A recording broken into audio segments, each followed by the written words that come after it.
අයිබෝවන් principal exam 2025 කොහොමද apply කරන්න කියන එකයි මම අද කියලා දෙන්න යන්නේ. මුලින්ම Google Chrome එකට හරි ගිහිල්ලා ප්‍රින්සිපල් එක්සෑම් 2025 ඔන්ලයින් ඇප්ලිකේෂන් කියලා ටයිප් කරන්න. එතකොට මෙන්න මේ වගේ ඔබට ලින්ක්ස් ගොඩක් එනවා. මේ පළවෙනියට තියෙන Gazette Department of Examination click කරන්න. ඒකේ පහළට යනකොට දැන්ට දාලා තියෙන ඔක්කොම ගැසට්ස් ටික පෙන්නනවා. අපිට පුළුවන් මේ සර්ච් බොක්ස් එකේ ප්‍රින්සිපල් කියන වචනේ ටයිප් කරන්න. එතකොට ඔබට පහළින්ම පේනවා 1200ක් එක්සෑම් ෆී තියෙන මෙන්න මේ ලින්ක් එක. ඒකේ පොඩ්ඩක් මෙහෙම ඉදිරියට යන්න ගැසට් එක තියෙනවා, ඉන්ස්ට්‍රක්ෂන්ස් තියෙනවා, ඇප්ලයි තියෙනවා. ඔයගොල්ලෝ ඇප්ලයි ක්ලික් කරන්න. ඊට පස්සේ එක්සෑම් ඩිපාර්ට්මන්ට් එකට ලොගින් වෙන්න ඔබ මුලින්ම මෙතන තමන්ගේ ID නම්බර් එක ඇතුළත් කරන්න. ඊට පස්සේ මොබයිල් නම්බර් එකක් ඇතුළත් කරන්න.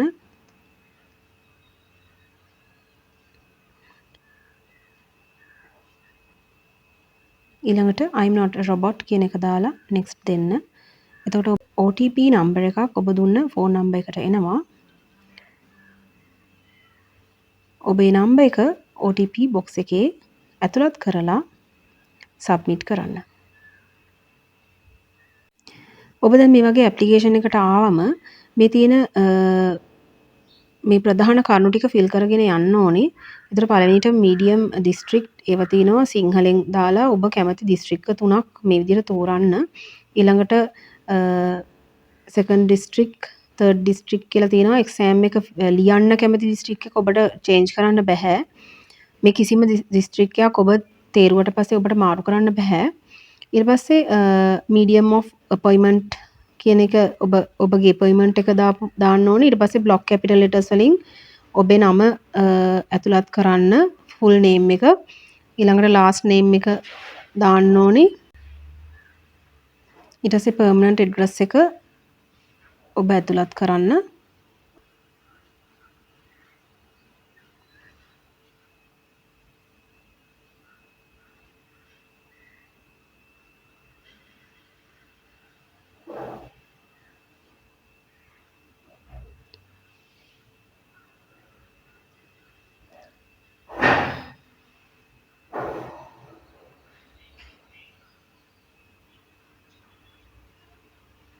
ජෙන්ඩර් එක සිලෙක්ට් කරන්න. මොබයිල් නම්බර් එක, ලෑන්ඩ් ෆෝන් නම්බර් එකක් දාන්න කියලා කියන නිසා ඔබ අනිවාර්යයෙන් මොකක් හරි නම්බර් එකක් දාන්න වෙනවා මෙතන. ඒක නැතුව ඉස්සරහට යන්න බෑ. ඊට පස්සේ date of birth එක සිලෙක්ට් කරන්න. age as closing date කියලා කියනවා. එතකොට ඔබ මේක හදන්න ඕනේ. හදලා අවුරුදු ගානට ෆිල් කරන්න. මම මේ එක්සැම්පල් එකක් දාන්නේ ඔයගොල්ලෝ හරියට මේක තමන්ගේ හදලා දාගන්න. ඊට පස්සේ සර්විස් ඩේට් එක, අපොයින්ට්මන්ට් ඩේට් එක දාන්න ඕන ඔබ. කන්ෆර්මේෂන් කියන්නේ ඔබට පත්වීම බාරගත්ත දිනය මුලින් තියෙන්න ඕන. ඔබට ලෙටර් එක ගහපු දිනයක් තියෙනවා අන්න ඒක.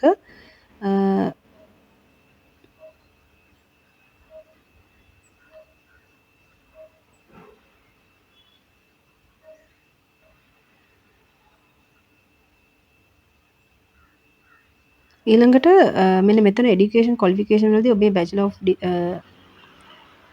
ඔබ බැචලර් කෙනෙක් නම් ඒක දාන්න ඕනේ. පාස් වෙච්ච අවුරුද්ද,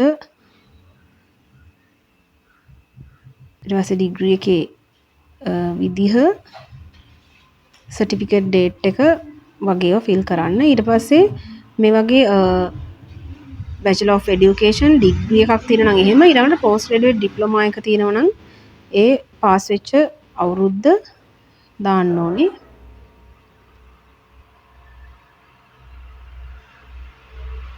ඉන්ස්ටිටියුට් එක සර්ටිෆිකේට් ඉෂුව කරපු ඩේට් එක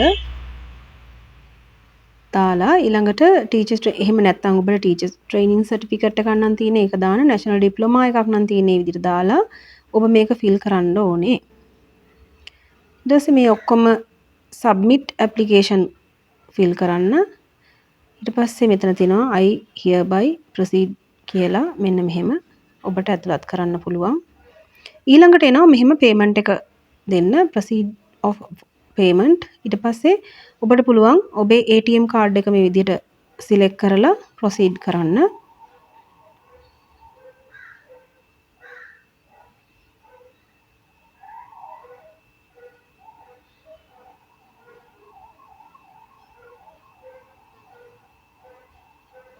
ඊළඟට ඔබේ card number එක, expiry month, expiry year, card holders name, card එකේ එහා පැත්තේ තියෙන digits security code එක ඇතුළත් කරලා මේගොල්ලෝ සර්විස් charge එකක් ගන්නවා. ඒක බැංකුවට ගිහිල්ලා ඔබ pay කරත් රුපියල් 20ක් අනිවාර්යෙන් ගන්නවා. ඒ නිසා online pay කරන එක කිසිම ප්‍රශ්නයක් නැහැ. 1221ක් ඒගොල්ලෝ කාඩ් එකකින් ගන්නවා. pay now click කරාම ඔබට receipt එකක් හම්බ වෙනවා. ඊළඟට ඔබට මෙන්න මේ වගේ payment එක කරපු slip එක බැංකුවකින් කරා නම් අප්ලෝඩ් කරන්න ඕනේ. ඔන්ලයින් කරාම නම් ඒක ඔටෝමැටිකලි ඔබේ ඇප්ලිකේෂන් එක සබ්මිට් කරන්නේ. ඊට පස්සේ සබ්මිට් කරපු ඇප්ලිකේෂන් එක ඔබට පුළුවන් ඩවුන්ලෝඩ් කරගන්න.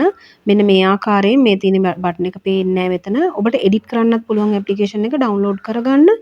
ඩවුන්ලෝඩ් කරගත්තට පස්සේ ඔබ ඒක print out එකක් අරන් ප්‍රින්සිපල් ගෙන් සයින් කරලා කලාප කාර්යාලයෙන්ුත් සයින් කරලා ඒක කලාප කාර්යාලයේ පර්සනල් ෆයිල් එකට කොපි එකක් දීලා අවසාන දිනයට පෙර විභාග දෙපාර්තමේන්තුවට පෝස්ට් කරන්න රෙජිස්ටර් පෝස්ට් එකේ. මම හිතන්නේ මේක ක්ලියර් ඇති. ඔයගලන්ට ගැටලුවක් තිබ්බොත් කමෙන්ට් එකක් දාන්න. මොකද සමහර ප්‍රොසීඩියර්ස් මට මේකේ පෙන්වන්න විදියක් නැහැ. මම ඇප්ලිකේෂන් එක දැන්ටමත් දාලා ඉවර නිසා. continue after payment ගිහිල්ලා ඔබට පුළුවන් reference number එකක් ඇති ඔබට ලබා දෙනවා මේකේ reference number එකක් ඇප්ලිකේෂන් එක ෆිල් කරාට පස්සේ සබ්මිට් කරාම අන්න ඒ නම්බර් එක ඔබ මෙතන ඇතුළත් කරලා ප්‍රොසීඩ් කරාම ඔබට ඒ ස්ලිප් එක අප්ලෝඩ් කරන්න තැනක් අන්න එතනින් පුළුවන් ස්ලිප් එක අප්ලෝඩ් කරන්නත්.